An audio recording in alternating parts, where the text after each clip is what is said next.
Pangako ba, mga kababayan, yung sinasabi ng mga taga-suporta ni Sara Duterte at kahit nitong si Sara Duterte na yun pong 20 pesos na bigas hanggang eleksyon lamang daw po. Pero bakit, mga kababayan, tila yung 20 pesos na bigas ni PBBM wala ng katapusan? Ano po, kumbaga tuloy-tuloy na po, mga kababayan, na napapakinabangan ng sambayan ng Pilipino. So basahin po natin etong nakita po nating balita galing po sa historiador. Sabi po dito, 20 pesos na bigas per kilo sa Bacolod. Nagsimulang magbenta ng bigas ang lungsod ng Bacolod sa halagang 20 pesos kada kilo. Yan po yung sabi dito, mga kababayan, noong Mayo 5 na naging unang lugar sa Negros Island region or etong NIR na naglunsad ng programa na naglalayong gawing mas abot kaya ang bigas sa pamilyang Pilipino. Sabi ni Agriculture Secretary Francisco Laurel Jr. na nanguna sa paglulunsad sa Burgos Public Market na magpapatuloy ang gobyerno sa pagbibenta ng 20 pesos per kilo ng bigas, mga kababayan. Hanggang 2028, tiniyak din niya sa mga magsasaka na mabibili ang kanilang palay sa patas na presyo sa pamilihan, mga kababayan. Tapos ngayon, di ba, kung matatandaan nyo, nung nagpatuloy na itong 20 pesos na bigas hanggang 2028, mga kababayan, hanggang sa matapos ang term ni PBBM, ano yung pinapakalat ngayon ng mga taga-suporta ni Digong? Sinasabi nila na hindi daw po patas ang pagbili ng palay na, mga kababayan, magsasaka po natin. Sinasabi nila na the more na bumababa ang presyo ng bigas, the more na nahihirapan ang mga kababayang Pilipinong magsasaka po natin. Pero hindi, mga kababayan, kung iisipin po nating mabuti, yan po ay bago na isakatuparan yung 20 pesos na bigas, dumaan po yan sa napakaraming proseso. Katulad na lamang po ng ginagawa ng presidente noong mga nagdaang 2 taon po niya na namimigay po siya ng mga titulo ng lupain sa mga kababayan po nating magsasaka. Ang isa pa dyan, mga kababayan, namimigay po siya ng mga bagong teknolohiya na magagamit po ng mga kababayan po nating magsasaka para nang sa ganon, makatulong po sa kanila na makapagsaka ng maayos at mabilis, mga kababayan, madali. Sa madalit salita, ano po? So ngayon, yan po ay dumaan sa tamang proseso bago nangyari itong 20 pesos na bigas na pangarap ng presidente. At ngayon, ito po ay nangyari na at magpapatuloy hanggang sa matapos ang term ni PBBM, mga kababayan. Kaya yung mga nagsasabi dyan na wala ng 20 pesos na bigas, katulad ng sinasabi ni Sara Duterte, at ito lamang daw po ay palamuti sa mata ng mga kababayan Pilipino po natin dahil mag-e-eleksyon, wala pong katotohanan yan. Ang 20 pesos na bigas po ay nagpapatuloy, mga kababayan, at magpapatuloy hanggang sa matapos ang term ni PBBM. Alam nyo, kung ako lang ang tatanungin, sana wag na nga matapos ang term ng ating presidente. Bakit, mga kababayan? Kasi unti-unti nang nangyayari, mga kababayan, yung pangarap ni PBBM para po sa ating bansa, at kung mapapalitan siya at ang mapapaupo ay walang pakialam sa pamumuhay ng mga kababayang Pilipino po natin, babalik ulit tayo sa panahon na kung saan ang mga kababayang Pilipino po natin walang-wala na naman at bigla ang taas ng presyo ng mga bilihin. Ano po? So ngayon, mga kababayan, maliwanag naman po na yung 20 pesos na bigas nagpapatuloy pa rin at hindi po nagtatapos buhat nung natapos ang 2025 midterm election noong Mayo, mga kababayan. Ano po? So ngayon, punta naman po tayo dito po sa next topic po natin. Ito, napakagandang balita nito. Ito po ay naibalita lamang noong January, pero ito po ay nangyari na kahit dito po sa aming lugar, mga kababayan, sa Batangas, nangyari na rin po. Ano po, ito pong bukas center na ito na ipinatayo ng ating gobyerno. Ano po? So ngayon, ito ay play po natin. Target ng kagawaran ng kalusugan na makapagtayo ng mga bukas center sa mga lugar sa Calabarzon na nakakaranas ng kakulangan sa serbisyong medikal. Ang bagong Urgent Care and Ambulatory Services o bukas ay nagbibigay ng mga serbisyong medikal para sa mga nangangailangang pasyente sa rural areas na kadalasang walang sapat na pasilidad para sa medikal na atensyon. Tiniyak naman ang kagawaran na ang bawat center ay maaaring magbigay ng paunang lunas para sa mga kritikal na kaso.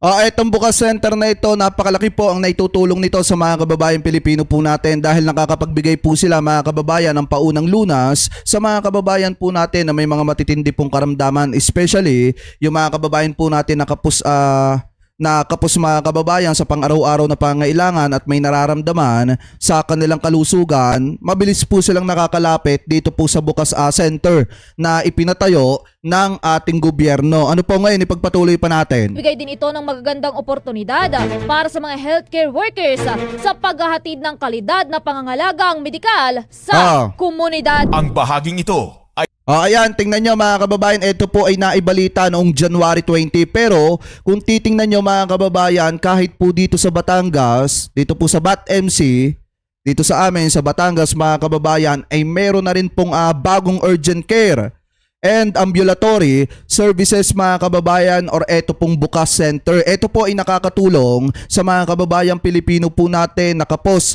sa pang-araw-araw na pangailangan mga kababayan at may nararamdaman sa kanila pong kalusugan. Nakakalapit po sila ng mas madali at mas mabilis dito po sa Bukas Center na ito na ipinatayo po ng ating gobyerno. Alam nyo mga kababayan, aminin man natin or hindi, minsan dumarating yung point na may nararamdaman ang isang kababayang Pilipino po natin, pero dahil nga sa walang pera, tinitiis na lamang at iniinda na lamang po yung kanilang nararamdaman sa kanila pong pangkalusugan. At dahil po dyan mga kababayan, yan po ay nararamdaman din ng ating gobyerno. Sabi ko nga po sa inyo, si PBBM tahimik na nagmamasid sa pang-araw-araw na pangangailangan ng ating mga kababayang Pilipino. At ngayon, since kakaunti pa yung nakakaalam nito, mas magaling na naibalita po natin ito dahil meron po tayong mga kababayang Pilipino ang hindi pa po alam. Ito pong bagong urgent care or etong ambulatory services mga kababayan, or etong Bukas Center. Ano po, yan po ay pwedeng lapitan ng mga kababayang Pilipino po natin na kapos pagdating po sa usaping medikal, ano po, at may nararamdaman sa kanilang pangkalusugan. Yan po mga kababayan, alam ko sa totoo lang, ang ating gobyerno ay maraming nagagawa pero hindi po naipakita sa inyo, kaya siguro akala nung iba walang ginagawa ang ating gobyerno. Yan naman po ay nabanggit ni PBBM na marami nang nagawa ang gobyerno, kaso nga lang ang problema pagdating sa public knowledge, walang idea or walang gaanong alam ang mga kababayang Pilipino po natin. Ano po, so ngayon, maliwanag naman po mga kababayan na meron na po tayong Bukas Center or etong bagong urgent care and ambulatory services. Yan po ay madaling lapitan ng mga kababayang Pilipino po natin na may mga nararamdaman sa kanilang kalusugan. At ngayon, punta naman po tayo mga kababayan dito po sa isang balita na nakita po natin na kung saan ito yung isang dahilan kung bakit paulit-ulit kong sinasabi na dapat etong si Robin Padilla ay mag-inhibit mga kababayan dyan po sa impeachment ni Sara Duterte. Bakit? Kasi una pa lang, talagang sablay na at hindi ginagamit ang kukote. Saan ka ba naman nagkatala? Uupo kang hukom, sasabihin mo na maka-Duterte ka. Kahit sunugin ka, alalabas sa'yo at mangangamoy sa'yo, Rodrigo Roa Duterte. Dun pa lang, alam na kung ano yung magiging desisyon mo pag tumayo kang judge dyan po sa Senado kung sakaling matuloy yung impeachment trial na yan. Alam nyo ba mga kababayan, sa totoo lang, hindi ko alam kung ginagamit pa ba ni Robin Padilla itong kanyang kukote dahil siya po ay hinirang na senador. At bibihira lang tayo makakita ng senador na ganitong mag-isip. Hindi man lang nag-iisip. Bihira tayo magkita ng ganitong senador, uupo kang hukom. Pero ngayon pa lang sinasabi't ipinapakita mo na sa taong bayan na ikaw ay maka-Duterte tapos yung lilitisin mo ay anak ng taong sinusuportahan mo. Di ba galawang tungaw yan? Anyway, i-play po natin. Iba, magkakaiba kami.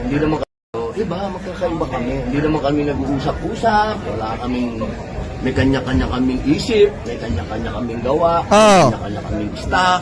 So hindi yung Duterte move, sir, yung Kami kasi ang Duterte kami. Di ba? Malinaw naman siguro yun. Kahit sunugin mo ako dito, mga ngamoy Rodrigo Roa Duterte ako. Ayan. Yan yung mga salitaan ni Robin Padilla na kung tutuusin dapat mag-inhibit na to. Kung pwede nga lang magtanggal ng senador ang taong bayan, dapat tanggalin na to. Wala naman to ginagawa sa Senado. Di nga natin alam mga kababayan kung ano na ba nagawa nito dyan sa Senado. Kung may nagawa na ba siya na ngayon ay napapakinabangan ng mga kababayan Pilipino po natin at nakakatulong sa taong bayan. Di nga natin alam kung may proyekto na ba siya na masasabi niya na yan yung legasiya niya na napapakinabangan ngayon ng taong bayan. Ay mukhang wala. Katulad siya ni Sara Duterte na hanggang ngayon ay hindi natin alam kung ano na ba talaga ang nagawa ni Sara Duterte na natatatak sa kanyang isipan, na natatatak sa isipan ng sambayan ng Pilipino na masasabi na ligasiya po niya. Hindi nga natin alam eh.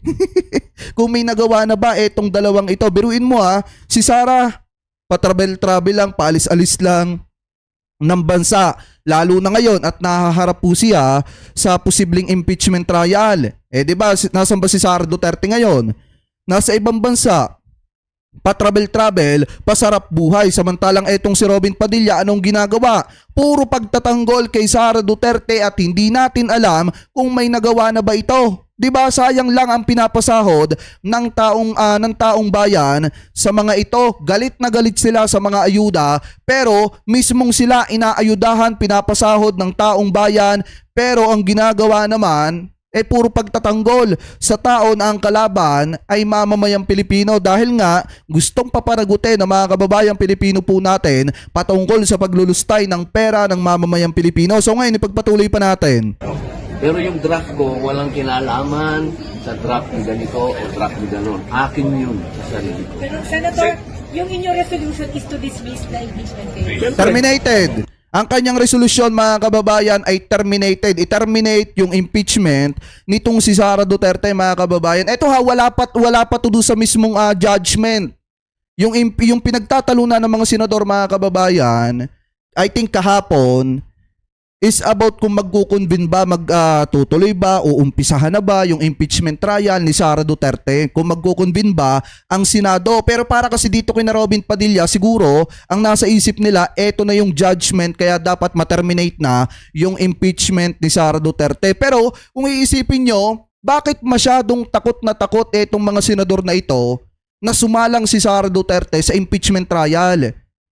Konti na lang itatanong ko sa inyo, may mga itinatago ba kayo na alam ni Sara Duterte? Na kapag ka si Sara Duterte sumalang sa impeachment trial, pwedeng gamitin sa inyo para sa ikababagsak ninyo. Kaya takot na takot kayo na isalang sa impeachment trial etong si Sara. Tingnan nyo, hindi mapakali si Robin Padilla, hindi mapakali si Senator Bato de la Rosa. Buti pa si Bongo, sinasabi na dapat mag-convene ang Senado sa impeachment trial ni Sara Duterte. Samantalang itong mga tutang ito ni dating Pangulong Duterte, tuta ni Sara Duterte, tagabukas ng kotse na itong si Robin Padilla, kung ano-ano ang pinaggagawa at talagang ayaw papanagutin, ayaw buksan ng katotohanan patungkol kung saan napunta ang pera ng mamamayang Pilipino. Di ba, ipagpatuloy pa natin? Ano pong open po, Sen, ano pong naging basis po nung Di parang binasa mo na yung ano. Okay, hindi masagot. Kita nyo kita nyo, mga kababayan, itinatanong sa kanya kung ano yung basis noong kanyang resolution na dapat i-terminate na yung impeachment ni Sara Duterte. Hindi niya masagot kung ano yung basis nung kanyang ipafile or ipinail na terminated resolution about do sa impeachment ni Sara Duterte. Hindi niya masabi. Kasi unang-una, hindi naman talaga alam ni Robin Padilla kung ano yung pinag-uusapan about po do sa impeachment ni Sara Duterte. Basta, ang alam niya lang, dapat si Sara wag sumalang sa impeachment trial dahil pag sumalang si Sara sa impeachment trial, mabubuksan yung mga bank account, malalaman kung saan napunta yung pera ng mamamayang Pilipino at kung sino talaga ang nasa likod ni Mary Grace Piatos. Kaya pinipigilan nila na wag mag-convene ang Senado, kaya pinipigilan nila na mag-convene ang Senado diyan po sa impeachment trial ni Sara Duterte. Ano po ngayon, punta naman po tayo dito, mga kababayan. Dito nyo makikita na talagang si Robin Padilla ay isang kahihiyan ng Senado. Eto, i-play po natin. That's all I'm saying, Mr. President. We don't want any legal infirmities, Mr. President, along the way. And I know that once we convene as an impeachment court, marami pa po tayong mapag-uusapan ng mga issues. Maraming salamat, Ginoong Pangulo. Thank you, Senator Robin Padilla, for yielding the floor to this representation. Thank you. With the indulgence of Senator Pimentel, Chair would now like to recognize Senator Padilla. Yan. You may proceed, sir. Maraming salamat po, Ginoong. Tingnan nyo to, mga kababayan,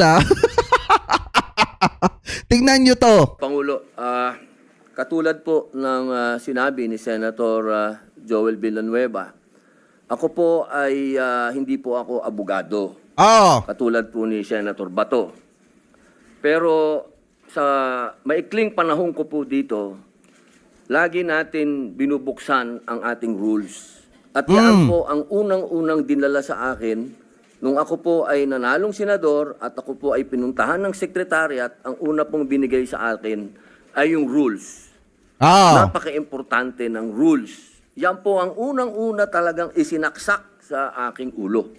At bukod po doon, Kung yan ang isiraksak sa ulo mo, Senator Robin Padilla, di dapat alam mo na ang mga senador ay dapat sumusunod sa sinasabi ng konstitusyon. Eh ngayon, dapat nung napapunta sa inyo yung article of impeachment, dapat nag-proceed na agad-agad kayo. Kasi nga sinasabi, forthwith, umpisahan na agad-agad. Kasi nga, naiakyat na sa inyo ang article of impeachment galing sa Kamara. Ang problema, ano ginawa nyo? Pinatagal nyo pa at sinasabi ninyo, pinaasa ninyo ang taong bayan na magtutuloy-tuloy ito sa 20th Congress. Tapos ngayon, na marami nagsasabi na etong impeachment ni Sara Duterte ay parang isang kaso na kahit magpalit ng judge ay magtutuloy-tuloy pa rin, sinasabi nyo ngayon na dapat i-terminate na kasi hindi pwedeng tumawid sa 20th Congress. Maliwanag naman mga kababayan na ang mandato ng Senado ay sumunod sa sinasabi ng konstitusyon. At ngayon, ang sinasabi ng konstitusyon, kapag ka may impeachment mga kababayan, dapat umpisahan na po agad nila agad-agad kung sakaling umakyat man yan sa Senado. At ngayon, ano ginagawa nila? Akala ko ba isiniksik sa utak ni Senator Robin Padilla ang rules ng Senado? Mukhang hindi niya ata alam ang totoong rules ng Senado, ang tunay na rules ng Senado. tradisyon. May tradisyon dito na kailangan susundin mo, lalo ka na nanilifight. Ngayon, ang tanong ko po, O hindi dapat sumunod ka sa sinasabi ng konstitusyon, hindi doon sa sinasabi ng mga kaalyado mo na dapat ay pagtakpan mo si Sara. sa dalawang nangyaring impeachment, yan po ay kay Pangulong Estrada at kay Chief Justice Corona. Lagi pong dinadala doon sa Committee ng Rules. At yan po ay inaasahan natin sa pagkakataong ito na doon uli makarating. At hindi naman din po ako kumokontra, katulad din po ni Senator Villanueva, kung meron po tayo mga gustong baguhin, bakit naman po ako kokontra? Dahil yan nga po ang gusto ko, yan ang aking tagline, pagbabago. Pero hindi naman po siguro dapat sa oras na ito. Bakit naman sa oras na ito? Alam mo, Senator Robin Padilla, kung si PBBM kaya yung nasa sitwasyon ngayon ni Sara Duterte, magawa mo kayang sabihin yan? Hindi, ito tanong ko lang naman mga kababayan, kung si PBBM kaya ang nasa sitwasyon ni Sara Duterte ngayon na ipinapa-impeach dahil po sa issue ng confidential funds, magagawa kayang sabihin ni Robin Padilla yung mga pagtatanggol na yan na wag muna ngayon umpisahan yung mga pagbabagong yan? Di ba mga kababayan, aminin man natin or hindi, ang katotohanan dyan kaya nagsasalita si Robin Padilla ngayon kasi nangangatal siya na matuloy yung impeachment trial ni Sara Duterte. Kasi nga mga kababayan, ang taong bayan wala nang pakialam sa judgment Wala nang pakialam ang taong bayan kung mahatulan man si Sara or hindi. Ang hinahanap ng taong bayan dito, may katotohanan ba yung sinasabi ni na former Senator Trillanes about do sa mga bank account na pinapasukan ng pera galing po sa ipinagbabawal na bato? At may katotohanan ba na dito ganyan dinala yung mga confidential funds? Yan po yung gustong malaman ng taong bayan. Kaya nga kung ano man yung maging desisyon ninyo mga senador, wala na kaming pakialam dyan kasi taong bayan ang huhusga kung tama ba ang ginawa ninyo na pagdidesisyon sa impeachment ni Sara Duterte or paghatol ninyo. Ang problema, kung yan ay makikita ng taong bayan na hindi kayo naging tama sa paghatol ninyo at naging bias kayo, taong bayan na ang bahalang maningil sa inyo sa darating na 2028 national election. Ano po ngayon, ipagpatuloy pa natin. Ito tayo gagawa ng isang bagay na katulad din po ng sinabi ni Senator Bato de la Rosa, talaga po bang tayo ay gusto nating magkahiwa-hiwalay na talaga? Yung po bang bansa natin talaga gusto na nating gutay-gutayin? Alam mo? Meron po tayong gustong baguhin. Buhat nung naging pro-China kayo, Senator Robin Padilla, ang taong bayan ay nawala na ng tiwala sa inyo. Buhat nung kumampi kayo sa mali, ang taong bayan ay nawala na ng tiwala sa inyo. Hindi po dapat siguro yan sa oras na ito, sa panahon na ito, at sa pagkakataon na ito. At katulad din po ng sinabi ko, lagi ko pong sinasabi, paulit-ulit, hindi po ako abogado. Ako po ay madalas akusado. Ako po ay ex-convict. Kaya ako po ay sanay sa korte. Ako po ay laging humaharap sa korte. Lahat po ng mga proceeding ng korte na abutan ko na hanggang po sa pakakakulong. Kailangan po siguro maipaintindi po natin sa lahat. Iba kasi ang kaso ni Robin Padilla, mga kababayan, sa issue na kinakaharap ni Sara Duterte. Tandaan nyo yan. Yung kay Robin Padilla, yung mga kaso niya about ata doon sa mga paghawak niya ng mga armas, mga kababayan, na mga high power, and then expired na yung mga license. And then kung matatandaan nyo, di ba, yung mga naging issue pa niya dati, yung ipinakulong siya ata di umano ni Drilon. Pakitama na lamang po ko kung ako po ay mali. Ngayon, mga kababayan, yung kay Sara Duterte kasi, ang kalaban niya kasi dito, taong bayan mismo. Taong bayan na nagsasabi na dapat matuloy yung impeachment trial para malaman ng taong bayan kung saan napunta yung pera ng mamamayang Pilipino. Iba yung kay Robin Padilla, iba yung kakaharapin ni Sara Duterte ngayon. Taong bayan mismo ang saksi. Ano po kung ano talaga ang gagawing depensa ng kampo ni Sara Duterte para pagtakpan nila yung matitinding aligasyon laban po kay Sara. Yung kay Robin Padilla naman, mga kababayan, yun po ay personal na issue niya po. Wala po yung kinalaman sa impeachment ni Sara Duterte, kaya wag niyang ihalin tulad kay Sara sa proseso ng impeachment ni Sara yung nangyaring proseso nung pag-attend niya sa kaso. Lahat na due process. Kailangan dumaan po tayo sa due process. Hindi po tayo pwedeng palundag-lundag. Yun lamang po. Maraming salamat po, Ginoong Pangulo. Ayan, mga kababayan ko, titingnan nyo. Yung mga dating tahimik sa usapin ng due process at dating hindi pinansin yung salitang due process, ngayon isinisigaw na dapat daw dumaan sa due process. Kaya nga, mga kababayan, ano ba nangyari? Di ba doon sa impeachment ni Sara Duterte, may mga lumapit na nag-complain kay Sara Duterte sa Kamara. Hinayaan ng gobyerno ang proseso na umusad. At ngayon, since iniakyat na, mga kababayan, at nakakuha ng sapat na boto sa Kamara, iniakyat sa Senado, dapat gawin nila yung sinasabi nilang due process. Idaan nila sa tamang proseso, mag-convene na sila at nang magkaroon na ng impeachment trial. Ano ba tawag dyan? Di ba due process yan? Ano ba sinasabi ni Senator Robin Padilla na dapat dumaan sa due process? Hindi talaga dadaan sa due process yan kung ngayon pa lang iti-terminate nyo na at hindi nyo hahayaan na magkaroon ng trial. Saan ka ba naman nagkatala? Magkakaroon ng termination, mga kababayan, doon sa impeachment ni Sara Duterte, ilalabas na agad nila ang judgment nila nang hindi man lang nagkakaroon ng trial, mga kababayan. Sa madalit salita, i-acquit agad nila itong si Sara Duterte nang wala pang trial. Hindi na dumaan sa due process. Kaya nga dapat, mga kababayan, magkaroon ng trial para masunod yung sinasabi nila na due process. Diba? Ewan ko ba kung senador bang ito, si Senator Robin Padilla, kung ito ba ay may alam sa kanyang trabaho bilang senador, or kung ito ba, mga kababayan, talagang senador na patabain ng mamamayang Pilipino. Alam nyo, konti na lang sasabihin ko, bonjing na to